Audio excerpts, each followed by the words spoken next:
Friends, మీ అందరికీ కూడా శుభం జరగాలని కోరుకుంటూ సూర్య భగవాన్ని పుట్టినరోజైనటువంటి రథసప్తమి పండుగ శుభాకాంక్షలతో మరో కొత్త వీడియోతో మీ ముందుకు వచ్చేసిందండి మన ఛానల్.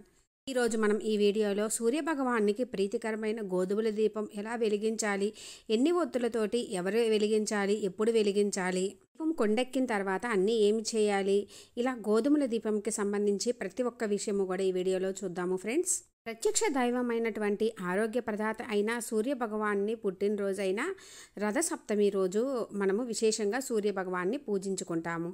మనకున్నటువంటి ఆరోగ్య సమస్యలు తొలగి ఆయురారోగ్యాలు సకల సంపదల కోసం సూర్య భగవాన్ని అనుగ్రహం కోసం మనము ఈరోజు గోధుమల దీపం వెలిగించినట్లయితే, అంటే రథసప్తమి రోజు వెలిగించినట్లయితే సూర్య భగవాన్ని అనుగ్రహంతో మనకున్న సమస్యలు, ఆరోగ్య సమస్యలన్నీ తొలగుతాయి. మనకి ఆరోగ్యం సరిగా ఉంటే ఏమైనా సాధించవచ్చు.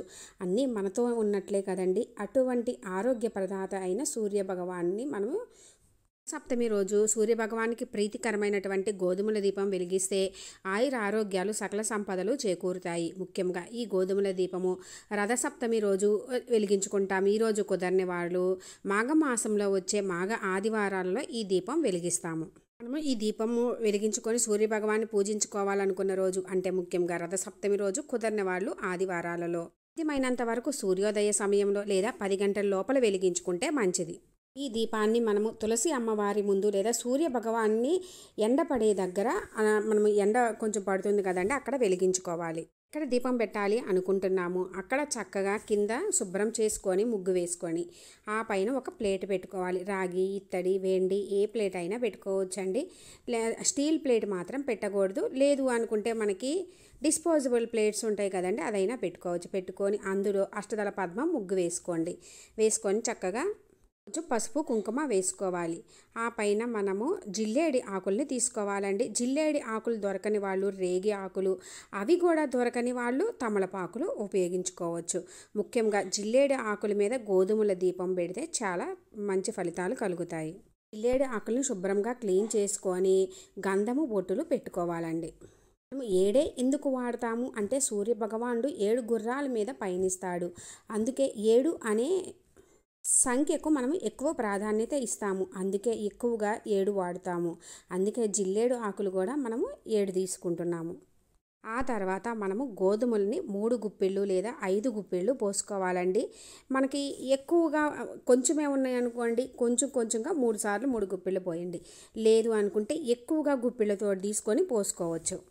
గోధుమల పైన కొంచెం పసుపు కుంకుమ వేసి, ప్రమిదలు అయితే ఒకటిగా తీసుకోకూడదండి, 2 ఉండాలి. చక్కగా క్లీన్ చేసుకొని పసుపు రాసి గంధము బొట్టులతోటి అలంకరించుకోవాలి. ప్రమిదలు ఉన్న పెద్ద ప్రమిదలైనా సరే 2 పెట్టుకోవాలండి, ఒక్క ప్రమిద అయితే పెట్టకూడదు. ఇప్పుడు ఒత్తులు 7 తీసుకోవాలి. 7 ఒత్తులు తీసుకొని ఒకటిగా చేసి మనం అందులో వేయాలి. లేదు కొంతమంది అనుకుంటారు అంటే 7 ఒక్కొక్క ఒత్తిగా 7గా కూడా పెట్టుకోవచ్చండి. నేనైతే 7 ఒత్తులు కలిపి ఒకటే ఒత్తిగా చేసుకున్నాను. ఇందులో మనము నువ్వుల నూనె లేదంటే ఆవు నెయ్యి ఏదైనా వాడుకోవచ్చండి. ఒత్తులు వేసుకొని ఆవు నెయ్యి వేసుకొని నేను ఒత్తులు వేసుకున్నాను. ఇప్పుడు వెలిగించుకోవాలి. చక్కగా మనము పువ్వులతోటి కూడా అలంకరించుకోవాలండి.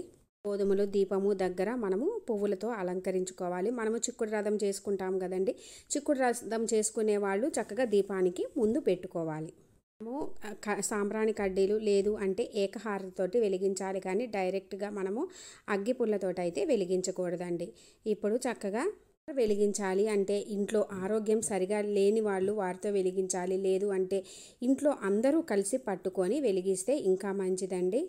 చక్కగా సూర్య భగవానికి నమస్కరించుకొని, స్వామి ఆరోగ్య ప్రదాత ప్రత్యక్ష దైవమైన సూర్య భగవాన్ని నమస్కరించుకొని ఆయుర ఆరోగ్యాలు సకల సంపదలు ప్రసాదించమని చెప్పి నమస్కరించుకొని ఇప్పుడు దీపం వెలిగించుకోవాలి. దీపం వెలిగించుకున్న తర్వాత కొన్ని అక్షింతలు దీపం దగ్గర పెట్టి దండం పెట్టుకోవాలండి. చక్కగా ఆదిత్య హృదయం చదువుకోవాలి. ఈరోజు మనము ఈ పూజ చేసుకున్న రోజు కూర్చొని చక్కగా ఎండలోనే కూర్చొని ఆ దీపం దగ్గర కూర్చొని ఆదిత్య హృదయం చదువుకోండి, మంచిది. ఇంకా కుదిరితే మనకి ఈ మాఘమాసం ఆదివారాల్లో కుదిరినన్ని ఆదివారాలు వెలిగించుకోవచ్చండి. అసలు మాఘ అంటేనే పాపాలు పోగొట్టే మాసం అని కూడా అర్థము. ఈ మాఘమాసం సూర్యారాధనకు విశేషమైన మాసం కూడా. దీపం కొండెక్కాక అన్నీ కదిలించి తీసుకుంటాం కదండి. తీసుకున్నప్పుడు చుక్కుడు రథము, పువ్వులు ఇవన్నీ కూడా మనము కాలువలో కానీ లేదంటే ఎవరు తొక్కని ప్లేస్లో కానీ వేస్తాము.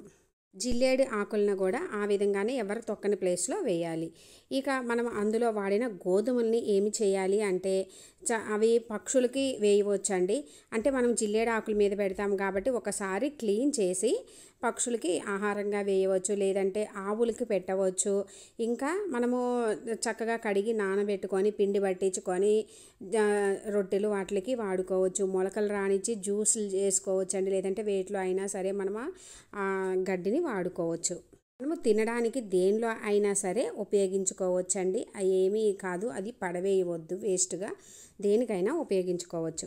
తెలిసింది కదా ఫ్రెండ్స్, మనకి రథసప్తమి మాఘ ఆదివారాలలో గోధుమల దీపము అంటే సూర్యభగవానికి ప్రీతికరమైనటువంటి గోధుమల దీపం ఎలా పెట్టుకోవాలి అనేది, రథసప్తమి రోజు పూజా విధానం, చుక్కుడు రథము, ఇవన్నీ కూడా క్లియర్గా నేను అప్లోడ్ చేసిన వీడియోస్ ఉన్నాయి ఫ్రెండ్స్. అవన్నీ కూడా డిస్క్రిప్షన్లో ఎండ్ స్క్రీన్స్లో ఇస్తాను, మీకు ఇంట్రెస్ట్ ఉంటే విజిట్ చేయండి. ఎంతో విశేషమైనటువంటి మన ఆరోగ్య ప్రదాత అయిన సూర్యభగవాన్ని పుట్టినరోజైన రథసప్తమి రోజు సూర్యభగవాన్ని భక్తి శ్రద్ధలతో మనస్ఫూర్తిగా నమస్కరించి పూజించుకొని సూర్యభగవాన్ అనుగ్రహంతో ఆయుర ఆరోగ్యాలు సకల సంపదలు పొందాలని కోరుకుంటున్నాను ఫ్రెండ్స్. Thanks for watching.